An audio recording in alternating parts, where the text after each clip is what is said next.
thank you very much for watching or listening today. Thank you for watching another episode of Presenting Champions. Liam Hartery here. Got a very special guest today. This guy has an amazing story to tell, from turning his life around, from being basically going down the wrong road, being involved in all the wrong things, surviving a near fatal stabbing, all the way to becoming a champion boxer, which is exactly what he is. Today's guest, Carl Watts, holder of the H46 Pro Light Welterweight title, which you can see just behind him there. And the way this man has turned his life around really is an inspiration to a lot of people. He's been in some great fights. There's some great fights that are still to come as well. The best is still yet to come, and we've got a really amazing story to talk about today. So the first thing for me to do, mate, is just to say, obviously, thank you for coming on. Thank you for making the time. And Liam. no worries, mate. Absolute pleasure. Absolute pleasure. So we've got like an amazing story to talk about today, from your journey through life and through boxing and everything like that. How you turn your life around. There's so many things, but I think with this, I don't always do this, but we'll go back to the beginning because I want to just touch on how boxing started for you. Where you first got involved. Let's go back in time a little bit and talk about that, please. Well, I started boxing as a kid, about 10, 11 years of age. Done it for a few years. Enjoyed it, to be fair, but then I grew up, kind of, you could say. Not grew up, but grew out of it. Started going down the wrong path, partying here, partying there, and then just lost touch of it, like.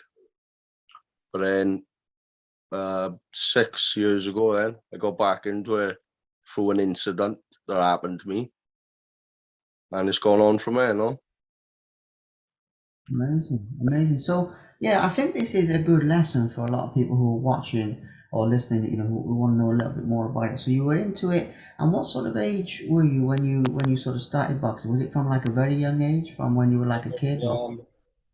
10 years of age. Yeah. A school friend, school friend his mother rang my mother up and asked me, do I want to go up to the local gym, which wasn't far from my mother's house. I thought, yeah, why not? Then I'm not doing nothing else. Went up. My mother took me up there, 10 years of age.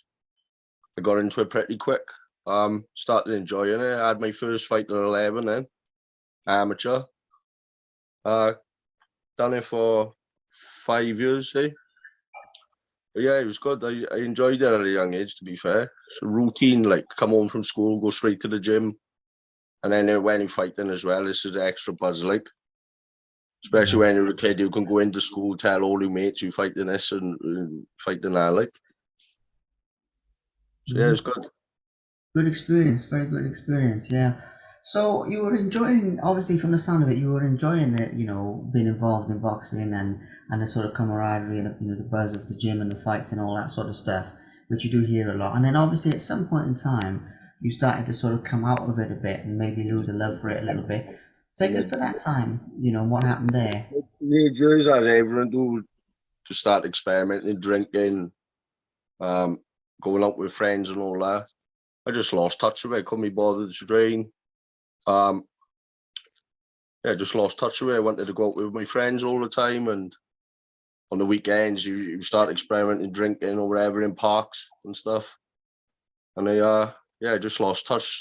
One of my friends as well, he was training with me, but he done the same. He quit just before me, so I was going up on my own then. But then I just, like I said, I lost touch. I just stopped going. Around about 16. Yeah. It's probably the most important years of your boxing life, like from 16 to 20, you'd say. Yeah, I'd say so as well. But at the same time as that, it's quite a sort of common story in that way that people, when you reach that age, I'm not the first. I won't be the last. I don't think that happened to, like. that's it. Because then the distractions start showing up around that sort of age, and you just get pulled in a different directions. And I've heard a few champions, people who are now champions, to say that.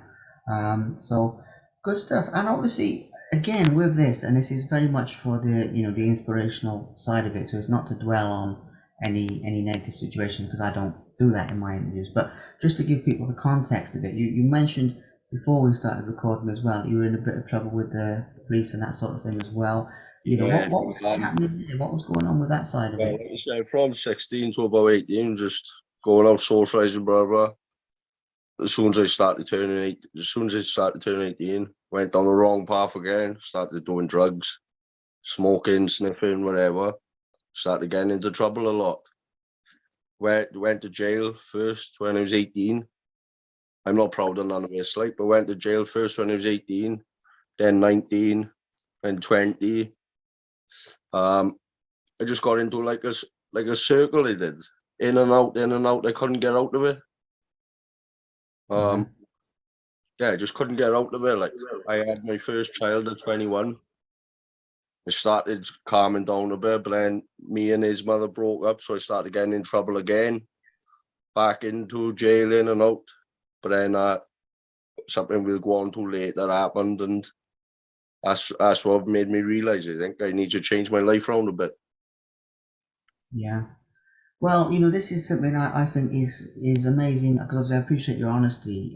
It's amazing how you've turned it around to be the champion that you are now, which I got a lot of respect for. And obviously, for anyone out there, I am just going to take this opportunity to say, for anyone out there who's sort of in that situation, because it becomes Yeah, like a it's not cycle. impossible to get out of. It's not. Yeah, you can get out of it as obviously you're living proof of, Carl. Which I think is amazing, to be honest, champ. Thank So. you. Yeah, so so there were these different stints in the jail and all that, as you just mentioned, like a few of them.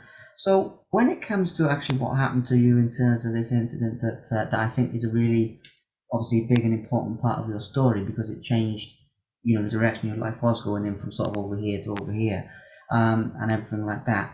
Which is basically that you were stabbed, and it was obviously very serious. I've seen a photo of the scar, and when you showed it, I thought, bloody hell, that's something you don't see every day. Yeah, So, with that in mind, let's talk a little bit about what actually happened, in that incident and, how it all went down. And just if you could share with us just like the sort of immediately before, like the build up to what actually happened, and then just a yeah, little bit about what, just yeah. afterwards. Yeah, Yeah, let's, well, let's it was on a Sunday. I was out with a load of friends. We was at a party. We was drinking and doing whatever. Like, went back to the actual person that stabbed me's house. All carried on partying, drinking, whatever. Do this, do that, and he just turned. He did. The boy that stabbed me. He went paranoid. Said he was going to stab me. I thought he was joking, to be honest. He's like, "You're not going to do that." The next thing I know, I'm laying on the floor, pool of blood, stabbed.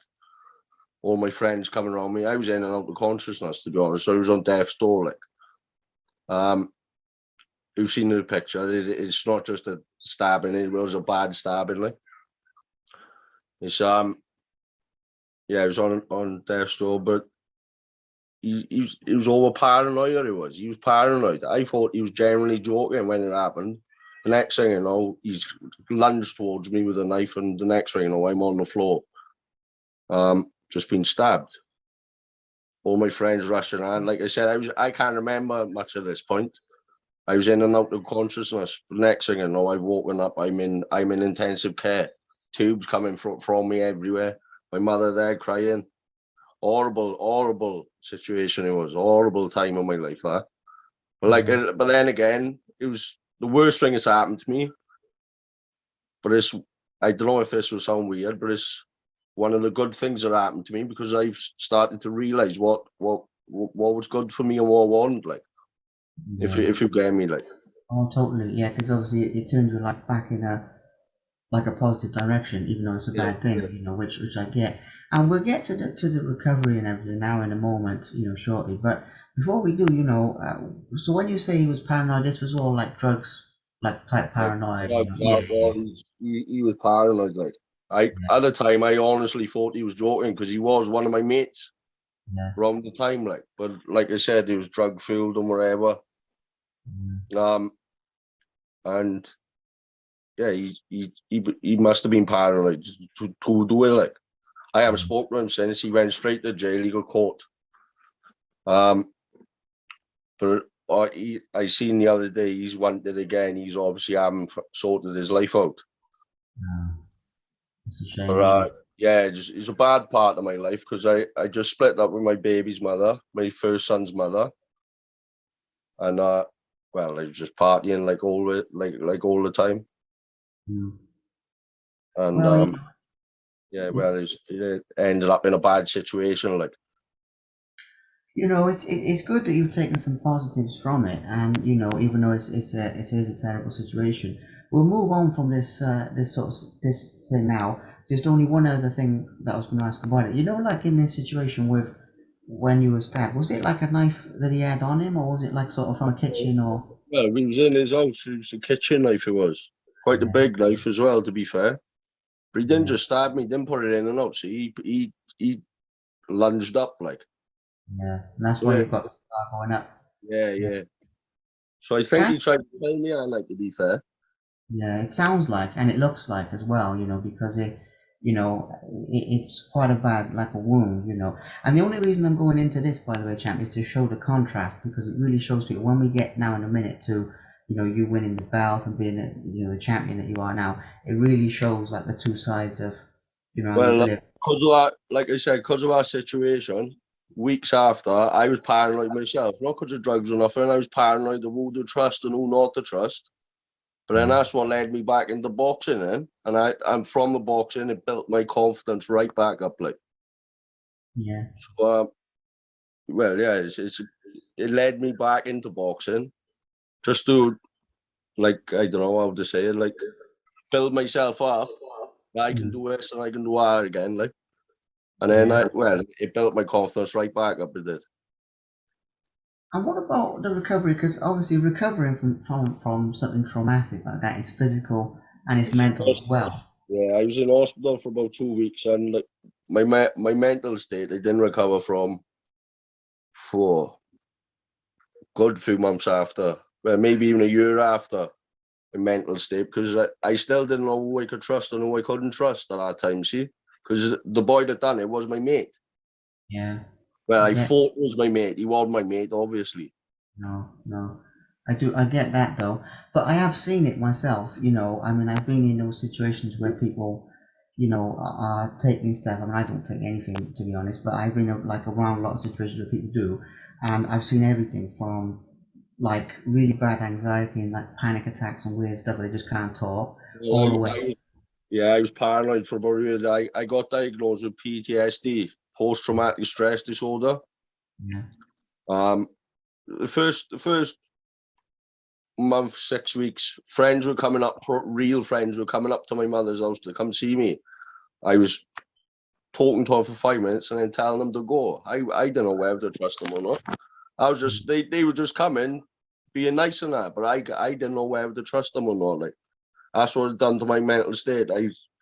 I shut myself off from everyone. To be fair, even my mother, she lived in the same house. Like, I just stayed in my bedroom for weeks and weeks upon end, not knowing who to trust, who not to trust. But yeah. well, but that was the post-traumatic stress disorder the doctor told me. But yeah, it wasn't a nice time. I'd be honest with you. No. No, and but you have turned it into a positive, and obviously you got back into boxing around this time. So, in terms of that, in terms of like, how was, because you talked about the mental state, how was your body holding up at this point, obviously, to be training and doing hard physical stuff, after something like I, that? I'm not a big boy anyway, to be honest with you, but I lost a lot of weight then as well because I couldn't eat properly because I got stabbed in my stomach. Yeah, My pancreas got damaged, and that's still damaged now. It don't recover, but my stomach got damaged, so I couldn't eat properly. I was eating like a yogurt, and I was full to the brim, like. Um, but yeah, they said that I should rest or like up to 8 weeks or whatever. But after the trust issues, and I sometimes go out for a walk with my brother or whatever. yeah, But physical, I didn't want to put myself down as if like I can't do this and I can't do that because I've been stabbed. I want to do stuff. I was thinking, but it was just it hit me more the mental side of things than the physical. I'd say, even though it's a stabbing. Don't get me wrong, it was bad, but the mental side hit me more than the actual stabbing. I think. yeah. It's bound to, because it's a big trauma, and I've heard of a few people who survived, in interviews like this where they've survived. One guy got hit on the back of his head with a hammer, who I interviewed. Another fella got shot and actually lived from it. But they've all said that it was like the mental side of it was harder I, than I the think same. the mental side was much worse than the physical side. Don't get me wrong, it did hurt for weeks after, obviously, like, but the Yeah. mental side hit me much more than it did than the physical side. I think my personal self, like. Yeah, yeah. But it's amazing how you came through it, and we'll wrap up on that, and we'll move into the boxing and the more positive side of it. But I just dug into it a little bit because it shows how much you've overcome. Like one thing I would say, can we see the scar there? I mean, is that like under your shirt, or I know that's a bit of a It's recovered a bit now. yeah. I don't know if you can see it. You can see, yeah, yeah, If the picture I sent you, that was literally the week I got out of hospital. I don't know if yeah. you could see it slightly, but I I know. can see it quite well, yeah. And that's the thing is it's like how it goes up. It shows how bad of an injury, that was. So, Yeah, fair like, dues to you, champ, coming back from that. I mean, that is, yeah, big respect on that, mate, honestly. Um, so obviously after this incident, you were sort of coming back into boxing, you were getting your fitness up, and then there must have come a point in time where you thought, more than just training, like I want to actually fight. You must at some point you must have felt like I want to actually fight someone. So what sort of happened with that? How did it go from just from training to actually? how I got back into boxing was a good friend of mine rang me up. This was say about three uh 3 to 5 months after the stabbing. This was no about Mhm. 5 months after the stabbing. A good friend of mine rang me up. Someone's dropped out of a fight the weekend. I knew he used to do a bit of boxing. Do you fancy a fight? He said. But he's asking me, am I alright? And is my stomach alright? And all that. I jumped at it, like, do you know what I mean? So Yeah, that how I got back into boxing is I fought before I trained properly again, to be honest with you. I done 2 days training and then jumped in the ring. Lost, obviously, do you know what I mean? But yeah, I got asked to fight before I even started thinking of boxing myself. So yeah, I would come back about is lucky, to be honest with you. yeah. Lucky, yeah, and it's that's very cool. So it's almost like sort of fate in that way, or something that was. Yes, for the moment it was like I just got asked and I jumped at it, to be honest with you. Yeah, Especially I wasn't confident at all around this time either. So I thought in a way I had to do this fight just to build my confidence back up and build like no reputation, but build myself back up like. yeah. I get what you mean totally. Yeah, to get back in the swing of things, and it makes Yeah, sense. yeah. So then after that, then you must have started fighting more often, or sort of what happened Yeah, from there? well, people who know me will tell you is I used to take any fight anywhere, any combat. Like I used to jump on fights. If I could fight every week, I would have. No, I've changed now, but at that time, man, after that first fight, I felt the buzz. I loved it. I enjoyed it. So I started training a little bit, not properly, to be honest with you. But I was taking fights wherever I could. I fought up in, over the years, I fought up in Manchester, I fought up in Blackpool, uh, Mid Wales, North Wales. I was just taking fights whenever I could. Because I don't know why it must have made me feel more confident taking all these fights. Not training from properly, mind, but I don't know. I just, to be honest, I'm a type of person. I love a fight anyway, boxing fight, like legal fight. Yeah, So I was taking fights left, right, and centre, any weight as well. To be honest with you, I fought boys 4 stone everything. I fought boys a stone lighter than me, whatever. But mm, I was one of them. I was a kind of not a journeyman, you could say, but I used to. If I get offered the fight, I would have said yes. I wouldn't even thought to say no. yeah. So yeah, I used to love a fight. No, fair play. But your mentality has sort of changed a bit now in a sense. You're like sort of more picky or more you're picking the Oh right yeah, fights at the right like time.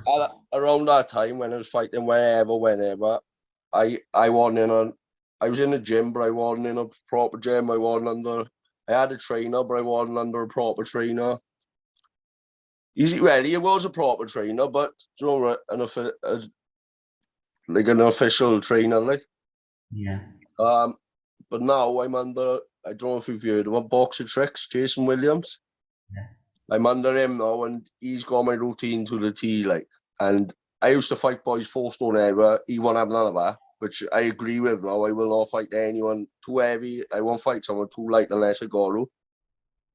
But he's got my training to the T, and well, I'm in the best form of my life, and I'm in the best, not shape, but I'm in the best how do I say it? The best ability I've ever been at boxing now. Fittest Yeah. I've ever been. So it's great to be honest. So I'm loving the training again. Amazing. Amazing. Well, how you've turned it around so far is cool. Is amazing in and of itself.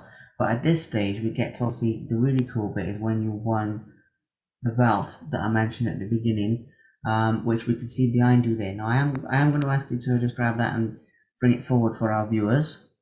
There it is. So, talk to us a little bit about winning that, and in terms of the fight. And it's the same type of thing. It's not like a really specific question, but just anything you'd like to share about the build up. The fight That itself. And, that that, that title fight, that belt, was my first fight under Jason. I've been training with him not properly because of the lockdown. I've been with Jason since about 2020, but obviously the pandemic and that happened, so we couldn't fight, couldn't train properly. And then last year, 2021, it started calming down a bit, didn't it? So I started training with Jason properly. Like I was training with him 2020, but not properly. Some be all online, and some would be whenever the gym was open. yeah, So 2021, then I started training properly with him. He decides my fights now. I don't decide my own fights. It all goes through Jason. So he got offered the title fight, my first fight under him on yeah, H46. So well, we took it. We jumped at it. Everyone thought I was going to lose because of the old type of boxing I used to do. I used to just go in there and brawl, see? I used to just go in there and try and have a fight. But, well, we fought in October last year for that. And I showed everyone how much I've changed the boxing. I'm an actual boxer now. I'm not a brawler sort of. Jason have changed me from the brawler to the boxer. Like, brilliant. But yeah. every fight now, I fought the other week again. Just every fight I'm improving and improving. But that's all thanks to Jason and well, my determination as well. To be honest, with you. I am pretty determined. Yeah. Well, that's it. I mean, he's a great coach, and like I've heard some of the stuff about obviously what he does here in Wales, but also with some of the bare knuckle people in America Yeah, and all he's got a few boys out in America doing the bare knuckle. that. Well, he got Swansea's first bare knuckle champion. He was training Daniel Lowell. Yeah. Um, he's got a number of champions in the gym unlicensed. So he's a great trainer. No words can say he is a brilliant trainer. He is, and that's not me saying it. You can ask anyone. Like 100%, yeah. That's it. He's doing some good work, but also, the fact of how you've come around, turned your life on it's testament to your own mindset as well yeah, and your own drive. yeah, my mind had changed totally.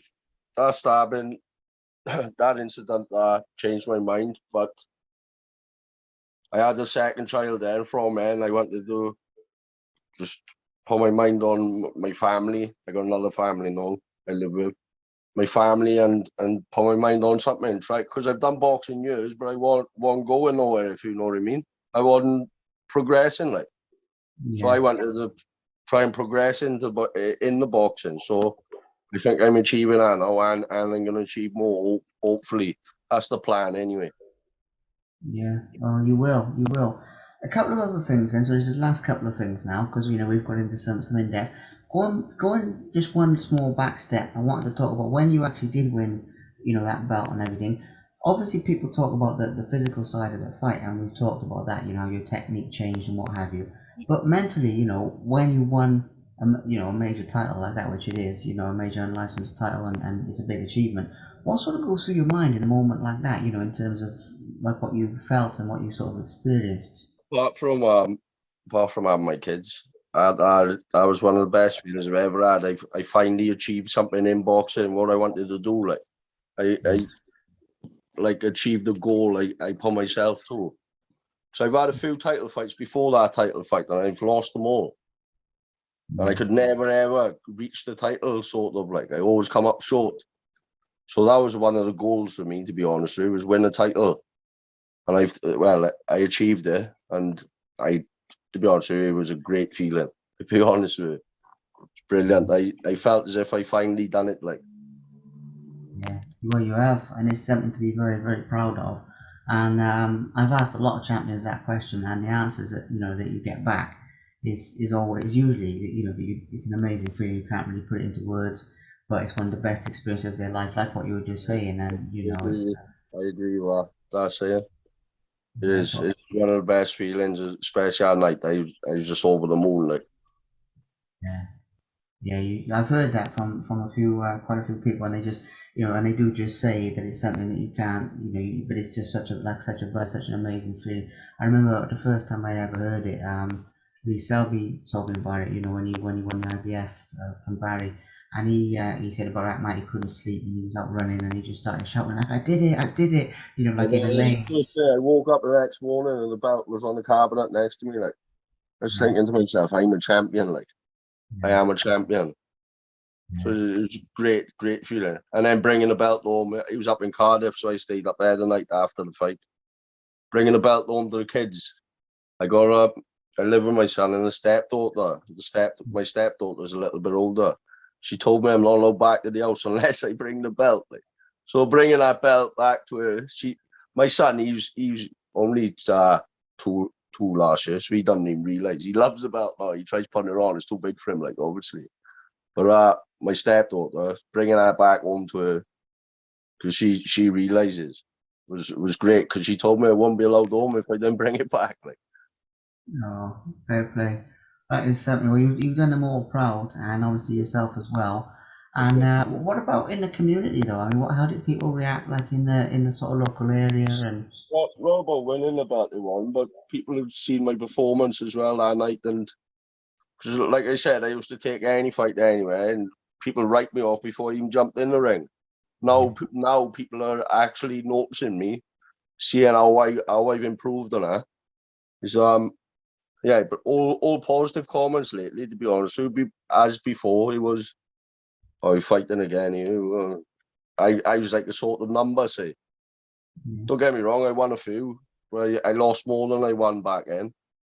yeah, But now I'm on a winning streak, and well, people are realizing like that I am putting the work in. I got a routine. I'm putting the work in training, and it's positive comments more than negative. No, so it's yeah. great. So it should be. So it should be as well, 100%. So moving, because obviously we talked about the past as well. Really, the last thing to talk about is like in terms of the future. In terms of sort of where you want to go from here and what's driving you now. Because the future's bright for you, I think. In a sense, there's some good fights out there, some good opportunities. So what are your thoughts on the dream? Going forward and sort of looking forward. From this point, Um, if you get in what I mean. 4 weeks' time now, I'm fighting for another title. It's a title up from that one. That's the green title, the contenders called. I'm fighting for the silver title. I Yeah, want to win that, and then I'll go on to the gold version. I want to win that one. Maybe move up a weight then. I don't think I'll turn pro now. I think I've left it a bit too late, to be honest with you. That would have been the goal back in the day when I was a kid.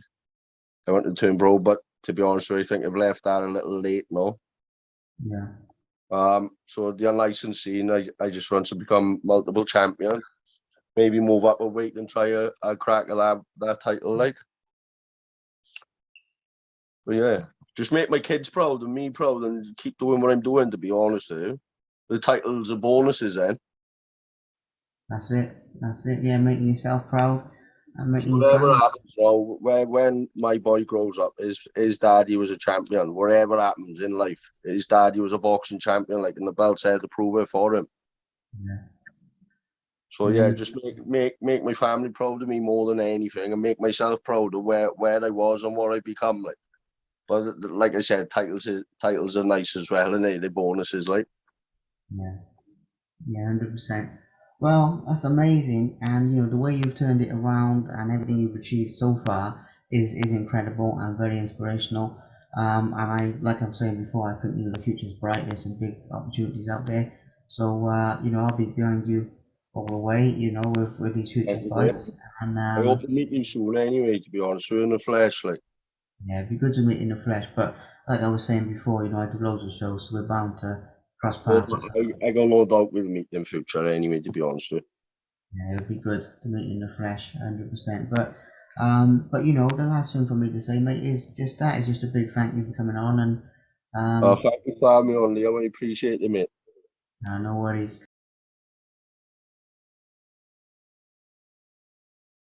Just a quick message to thank my sponsors: JPM Plumbing, Heating, Eastside Waste Management, Ellsby and Son, Property Maintenance, Sadler Street Body Repairs, Skin and Ink Tattooing, Bradnam Bullies, Bomb Kings Gym, and of course Boxer Tricks. Thanks.